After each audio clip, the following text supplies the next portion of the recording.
So to celebrate 10,000 subscribers, I kind of just wanted to like sit down, have a nice burger, but then I thought, I mean, 10,000 is a fairly big number, so I made a burger, really big, and I made fries and a milkshake too.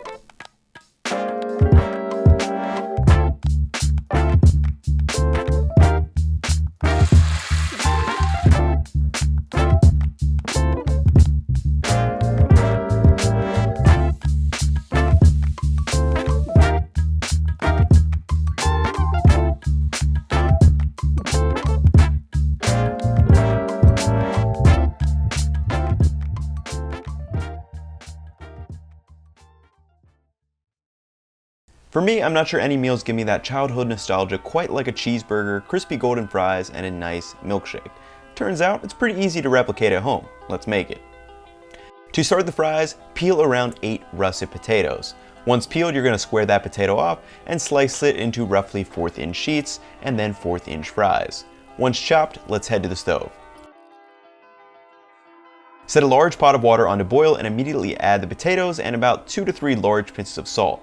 Additionally, we're going to be adding 1 tablespoon of vinegar per quart of water, which Kenji Lopez tells me reduces the breakdown of pectin that holds the potato together.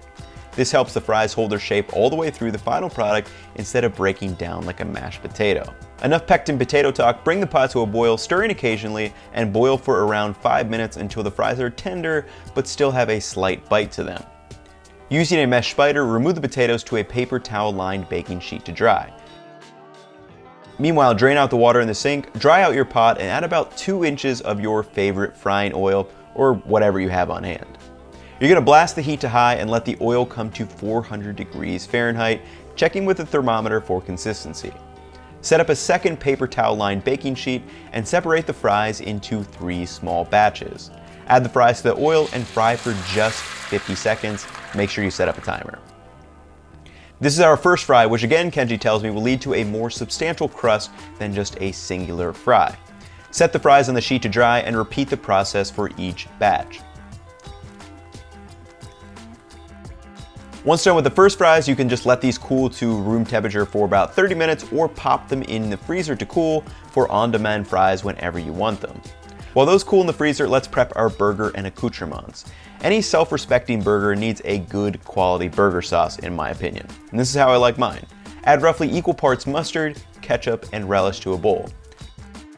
Next, cut up a small piece of red onion into slivers and then slice it crossways into a fine dice, and you can add that to the bowl. Now we're going to add in our spices. A nice pinch of salt, 6 cranes of black pepper, a dash of smoked paprika, and some smoked ghost pepper powder too, but cayenne is also a great substitute. You're going to stir this together, and now we have simple, easy, and delicious barbecue sauce. Now let's slice that massive bun, Big Mac style. Make the markings for the lower, middle, and top portions and slice down along the lines to create our pieces. Next, I've got some lettuce. It's fairly limp. We'll call it quarantine lettuce. Gotta use what you got these days. For cheese, I don't care how trash some people think Kraft singles are, there's no denying they are a great cheese for a burger. I also add a slice of smoked Gouda to the mix, American for that ultimate meltability and childhood comfort, paired with the smokiness of the Gouda. Lastly, I pulled out some of my pickled onions and the toppings are set, so let's talk beef. Here I have a pound of 90-10 beef that I will shape into 4 equal sized balls. Just roll them up with your hands, and I'm gonna let these hang out in the fridge until they are ready to cook. Milkshake time. The blender broke, so food processor it is. Add about 2 cups of vanilla ice cream and a nice squirt of chocolate syrup. Now lightly pulse and add in the milk until the consistency is reached. Or you can add too much milk and realize you need more ice cream. Get out a fancy glass, load it up, and I'm gonna pop this in the freezer until everything else is ready. And you guys will be surprised at how the texture of this milkshake changes.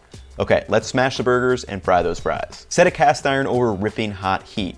Meanwhile, season your meatballs. This is a little seasoning salt that I made for some chicken earlier this week with salt, garlic powder, cayenne, black pepper, and some smoked paprika. So I'm just gonna sprinkle that over the top, swirl the balls around so that they are seasoned on all sides. Place the meatball on the cast iron and immediately smash flat enough to cover the bun. If you want a breakdown of a normal size smash burger, I have one of my favorite videos I've made and I'll link that below. Let that side cook for about 45 to 60 seconds, then flip your spatula upside down, scrape to release the burger, and flip it over.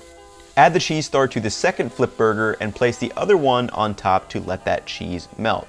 Meanwhile, you can toast your buns as well and repeat the process with the other 2 burgers.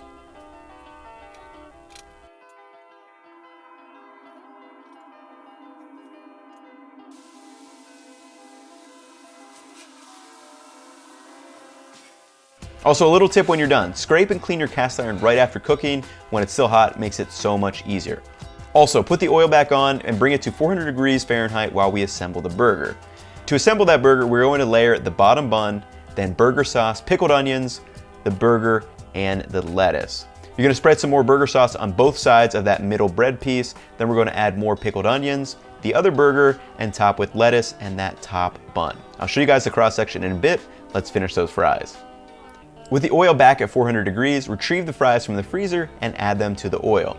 Set up a metal strainer and bowl to the right. You're gonna fry the fries until they just start to float and are lightly golden brown, probably around 3 minutes.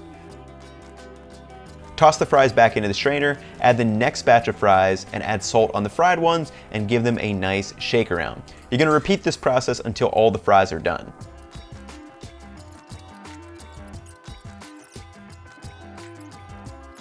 Finally, just add them to a bowl and look at those slightly golden brown and crispy beauties. Lastly, we need to get our milkshake out of the freezer. See how it has this frozen half-inch layer? Underneath that is this perfect milkshake consistency. So all you need to do is just stir it all up and it's nice and thick. I honestly had no idea this would happen. The timing in the freezer just worked out perfectly. Lastly, add a little bit of whipped cream and now we can cut into the cross section of that burger. This thing is an absolute beast. And that, my friends, is how you make a proper burger, fries, and milkshake meal if I ever saw one. All right, everybody, that's gonna wrap it up for the video. Thank you again for 10,000 subscribers. Feel like we're really just getting started on this channel, but hopefully you enjoyed this foray into a ridiculously big burger, some delicious, delicious fries, still kind of crunchy too, and this is after several minutes, which most fries get soggy really quickly. As one must do, I'll end this with the milkshake dip, call in the reinforcements, and I'll catch you guys in the next one.